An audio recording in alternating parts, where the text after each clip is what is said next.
We see that women are not only enormously affected themselves, but they really are the ones that come out to heal, to protect, to move some of the communities forward.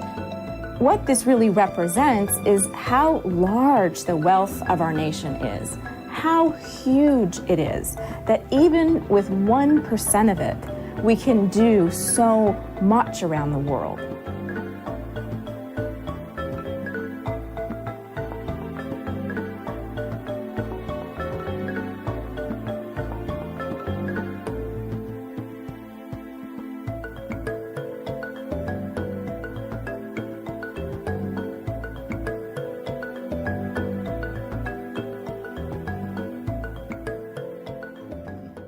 I'm very lucky today that you have come to visit us.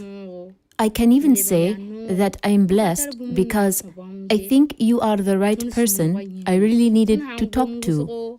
Imagine living on $1 a day, feeding your children, paying for school and medicine on just $1. We thank you for paying attention to what we have been saying. We want you to give us the kind of assistance we really need because we are working a lot, but most of the time I can say that we are working for nothing. Out of the 12 children we have in our family, only 3 of them have access to school education. We had to sell the little millet we had to pay so that they could go back to school.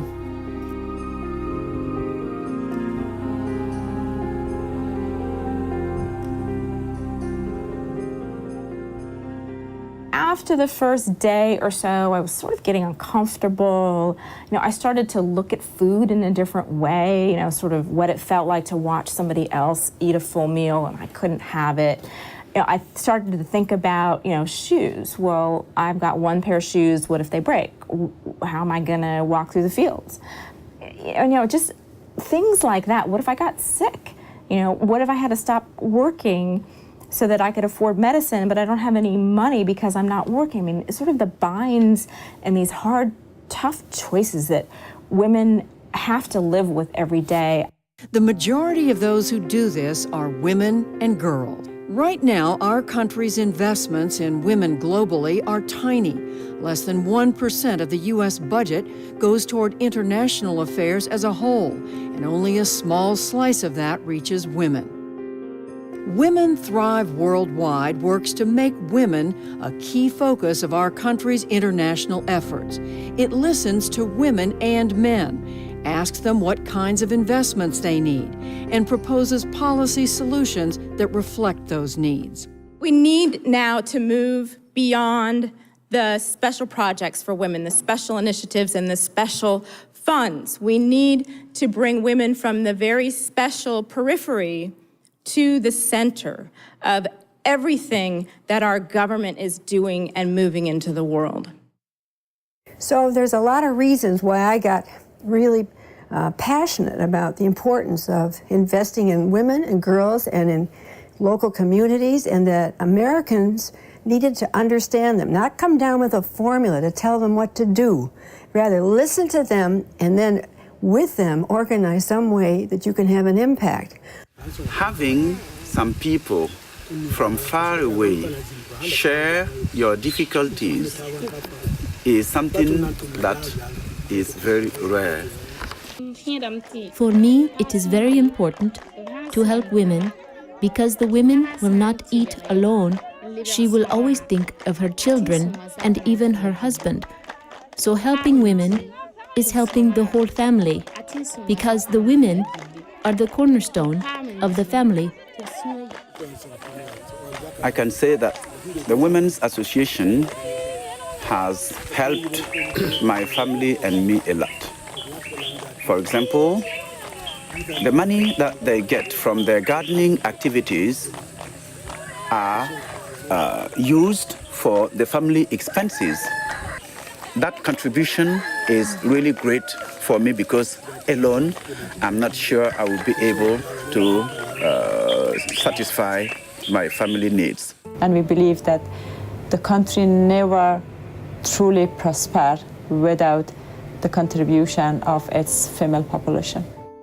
the place where the big dollars are to support our overseas work as a country comes out of our taxpayers' money paying for our congressional folks up there, and they do the legislation that's going to make the big difference. You might be someone who supports a local charity or an international charity. Maybe you sponsor a child. Those are fantastic, meaningful things to do. You should also think about using your voice as an American. You're the only one who can do that. And leverage that power to get your government to put in hundreds of millions of dollars in addition to the $50 or $100 or $1,000 that you're giving. Lately, I've been doing a lot of stories on broken government and how Washington just can't get along. And my reports have usually centered on middle-class Americans who are very unhappy about that fact. But I wish that representatives from the middle class in America could be at this event, because then they would see a piece of Washington that really works. People working together for the greater good and the empowerment of women all over the world. And that, may I say, is awesome. After the Asian tsunami in 2004, for example, Women Thrive asked women what they needed and pushed for a part of U.S. reconstruction aid to focus on women. Along with roads and bridges being rebuilt, women receive small loans that help them rebuild their lives and communities. Women Thrive then went back a year later to Sri Lanka to ensure that the funds had reached women. As chair of the committee that funds the State Department and Foreign Operations, I've seen firsthand the power of women to make a difference in their communities.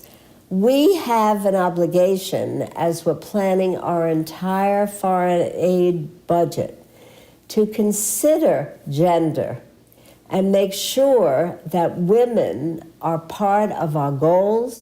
In the big picture,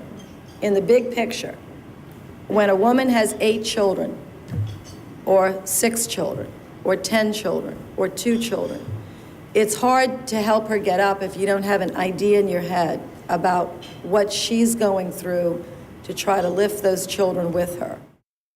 Women Thrive Worldwide is a very small organization.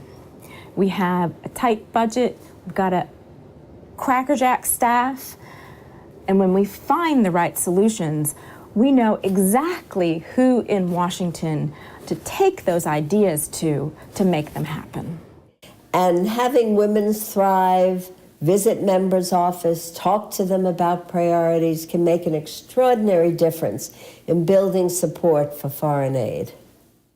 I think the important part of their work is to build a bridge between the needy women in the world and the U.S. government, who has a funder and who is really committed to improve the condition of the world. As a journalist, I deal every day with people with problems but no solutions. I think the great thing about Women Thrive is they work together and they network and they get their message out in the public in a very passionate way, and they come up with actual solutions. And they have like concrete examples to show you ways they empower women.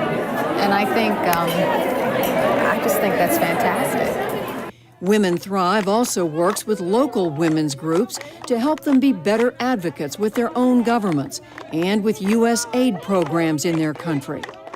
The collaboration with Women Thrive has helped us focus on the economic aspect of women, because that helps them to be happy, and once they are happy, they can really fight to promote their rights. I have never seen an organization like Women Thrive that can pull together more entities, more groups to come in cooperation and collaboration with them as Women Thrive. So they know how to partner, they know about coalition building, and they are passionate about persevering. So I say bravo.